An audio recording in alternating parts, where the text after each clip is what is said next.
আটাইতকৈ সুগম আৰু সহজ মাৰ্গ যদি কিবা আছে বুলি কৈছে, সেয়া হৈছে কৃষ্ণত একান্ত শৰণ, সমস্ত প্ৰাণীৰ প্ৰতি বিষ্ণুময় ভাৱ আৰু ভকতৰ সংগত যিমান পাৰে প্ৰভু ভগৱন্তৰ লীলাসমূহৰ শ্ৰৱণ কীৰ্তন।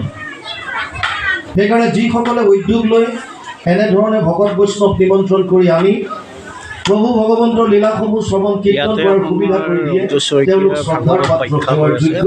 আমি পুনৰবাৰ সেৱকীৰ সমস্ত সদস্য তথা সদস্যাৰ শ্ৰীচৰণত আমাৰ শ্ৰদ্ধা যিখিনি অনুষ্ঠান তাকে ব্যাখ্যা কৰিছে। আপোনালোকে জানে বৰ্তমান সময়ত অসমত বিশেষভাৱে ভাগৱতৰ এক জোৱাৰ উঠিছে।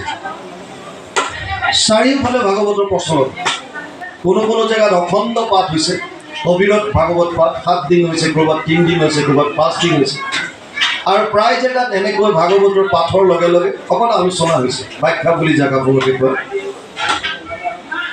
ডাঙৰ কথা হ'ল ব্যাসদেৱে 18খন পুৰাণৰ পদ্ম পুৰাণ, আটাইতকৈ ডাঙৰ পুৰাণখনৰ নাম হৈছে স্কন্ধ পুৰাণ, য'ত 81,100টা শ্লোক আছে।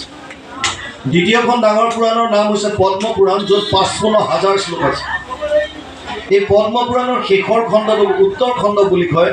তাত 6টা অধ্যায়ত ব্যাসদেৱে ভাগৱত মহাত্ম বুলি নাম দি তাত এটা বৰ সুন্দৰ কথা লিখিছে। তেওঁ কৈছে, এতদস্মাৎ পৰম কিঞ্চিত মনশুদ্ধি ন বিদ্যতে জন্মান্তৰে ভৱেৎ পুণ্যম তদা ভাগৱতম লভেৎ।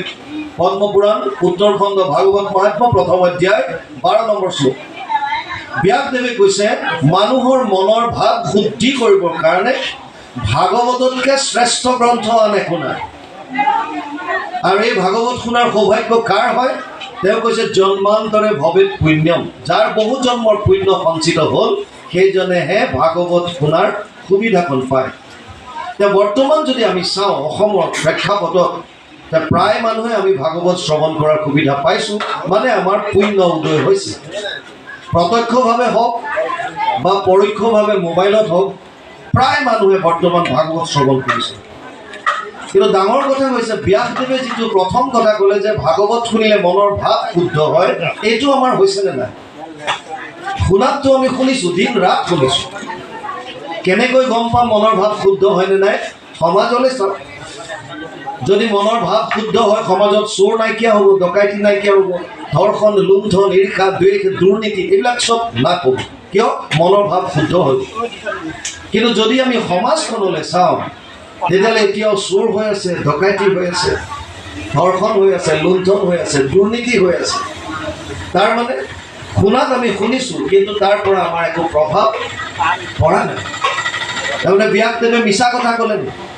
ব্যাসদেৱটো সাধাৰণ ব্যক্তি নহয়। গুৰুজনাই কীৰ্তনত কৈছে, ব্যাস নামে ভৈলা সত্যৱতীৰ সন্ততি, দেখিলাহা প্ৰজা ভৈলা অতি অল্পমতি, কৰিলা অনেক শাখা চাৰিও বেদৰ, পুৰাণ ভাৰত শাস্ত্ৰ নিৰ্মিলা বিস্তৰ। চতুৰ্বিংশতি অৱতাৰৰ এজন হৈছে ব্যাসদেৱ, ভগৱান কৃষ্ণৰ লীলা অৱতাৰ। গতিকে তেওঁ মিছা কোৱা নাই। আৰু এইটো মিছা নহয় যে আমি শুনাৰ পাছতো আমাৰ ভাৱ শুদ্ধ হোৱা নাই। ভাৱ কিয়নো শুদ্ধ হ'ব লাগে? কাৰণ ৰাতিপুৱাৰ পৰা ৰাতিলৈকে